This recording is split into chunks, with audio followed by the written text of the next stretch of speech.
오늘 함께 보실 하나님의 말씀은 사사기 8장 10절에서 17절 말씀입니다.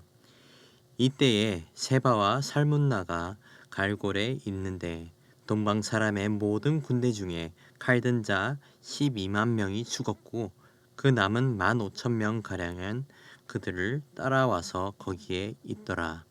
적군이 안심하고 있는 중에 기드온이 노바와 욕부와 동쪽 장막에 거주하는 자의 길로 올라가서 그 적진을 치니 세바와 살문나가 도망하는지라. 기드온이 그들의 뒤를 추격하여 미디안의 두 왕 세바와 살문나를 사로잡고 그 온 진영을 격파하니라. 요아스의 아들 기드온이 헤레스 비탈 전장에서 돌아오다가 숫곳 사람 중 한 소년을 잡아 그를 신문하매 그가 숫곳의 방백들과 장로들 77명을 그에게 적어준지라. 기드온이 숫곳 사람들에게 이르러 말하되 너희가 전에 나를 희롱하여 이르기를 세바와 살문나의 손이 지금 내 손 안에 있다는 거냐? 어찌 우리가 내 피곤한 사람들에게 떡을 주겠느냐 한 그 세바와 살문나를 보라 하고 그 성읍의 장로들을 붙잡아 들가시와 찔레로 숫곳 사람들을 징벌하고 분우엘 망대를 헐며 그 성읍 사람들을 죽이니라. 오늘 본문을 통해 우리는 기드온이 개인적 감정으로 사적 감정으로 동족들을 죽이는 모습을 보게 됩니다. 원수를 물리치라는 하나님의 뜻을 떠나 기드온은 숫곳 사람들에게 개인의 감정으로 피를 흘리게 한 것이죠. 요약해보자면 세바와 살문나 왕을 잡은 기드온은 돌아오는 길에 자신을 조롱한 숫곳과 분우엘 사람들에게 복수를 한 것입니다. 그렇게 하여서 그들을 모아 찔레로 징벌하고 분우엘 망대를 헐고 그 성의 사람들을 죽인 것입니다. 오늘 본문을 자세히 들여다보면 기드온이 전장에서 승리를 거두고 세바와 살문나를 포로로 삼고 돌아오는 모습을 보게 됩니다. 돌아오는 길에 기드온은 숫곳에 사는 소년을 잡아 그를 신문해서 그곳의 방백들과 장로들의 명단을 받아냅니다. 14절 말씀, 숫곳 사람 중 한 소년을 잡아 그를 신문하매 그가 숫곳의 방백들과 장로들 77명을 그에게 적어준지라. 이 내용은 마치 1장에서 이스라엘 민족이 베델에서 나오는 사람을 잡아 그에게 성읍 입구를 물었던 내용과 매우 유사하지만 다른 점이 분명히 있었습니다. 1장 내용에서는 가나안의 성읍을 점령하기 위한 정탐이 목적이었다면 이번 숫곳을 정탐하는 내용은 기드온의 복수를 위한 것이었습니다. 숫곳은 동족이 사는 성읍이었고 기드온은 명백히 부정적인 이유로 행동한 것을 보이고 있습니다. 결국 기드온은 숫곳으로 찾아가 그들이 이전에 했던 말을 그대로 반복하고 그들의 말이 자신을 조롱하는 말이었다고 말합니다. 15절 말씀, 기드온이 숫곳 사람에게 이르러 말하되 너희가 전에 나를 희롱하여 이르기를 세바와 살문나의 손이 지금 내 손 안에 있다는 거냐? 어찌 우리가 내 피곤한 사람들에게 떡을 주겠느냐 한 그 세바와 살문나를 보라 하고 그렇게 기드온은 자신이 잡아온 세바와 살문나를 보이고 이전에 자기가 맹세한 대로 실행하게 됩니다. 그렇게 기드온은 자신을 조롱한 대가로 들가시와 찔레로 숫곳 사람들에게 교훈을 주며 징벌했고 더 나아가 분우엘에 가서 말한 대로 망대를 헐고 그곳 사람들을 죽입니다. 16절 17절 말씀입니다.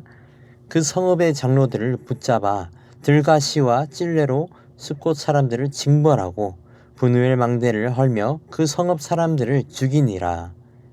하나님께서 이스라엘의 구원자로 세우신 기드온을 조롱한 동족을 벌하는 것은 어느 정도 이해가 됩니다.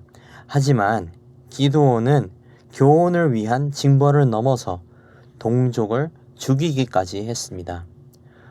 과연 자신의 복수를 위해 동족까지 죽이는 것이 정당했을까요? 절대 아닙니다. 오늘 내용을 통해 우리가 보게 되는 기드온의 모습은 약강에 겸손하지 못한 모습이었습니다. 기드온은 마른 떡 한 조각도 주지 않은 매정한 숫곳 사람들의 비겁함을 질책했습니다. 그러나 질책을 넘어서 그는 동족을 향한 필요 이상의 분노와 징벌을 내렸던 것입니다. 하나님의 공의로운 보응보다 사적인 개인의 감정으로 보복을 한 것입니다. 결국 기드온은 구원자로 부름받았지만 오늘 보인 모습은 구원자보단 보복자의 모습이었습니다. 사랑하는 성도 여러분, 우리도 기드온처럼 사적인 감정으로 생각하거나 행동할 때가 있지 않습니까? 기분 상하게 했다는 이유로 불공평한 결론을 내리거나 불합리한 대우를 해보신 적이 없으십니까? 누구나 살면서 한 번쯤은 이러한 보복자의 모습을 보이셨을 거라고 생각합니다.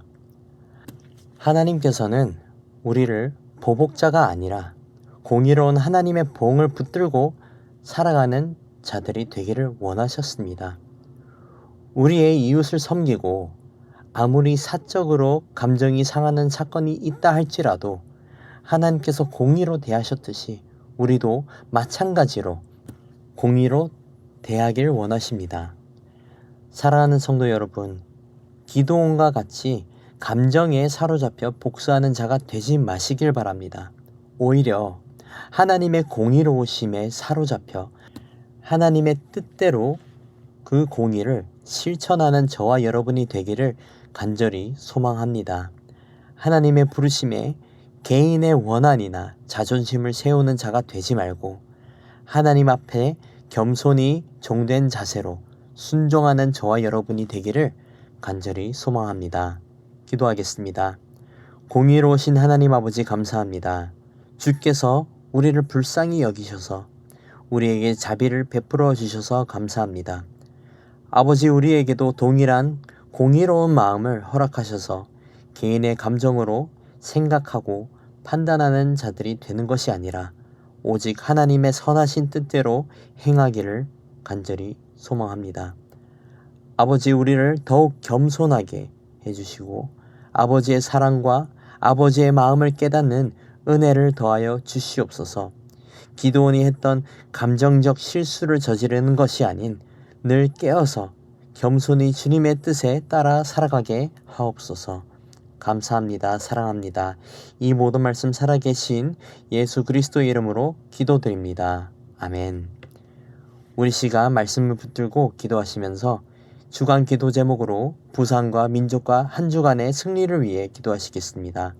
부산과 한국 교회의 부흥과 교계 모든 지도자를 위해 기도해 주시고 우리 성도들이 한 주간 늘 주님 은혜 가운데 승리할 수 있도록 기도하시겠습니다.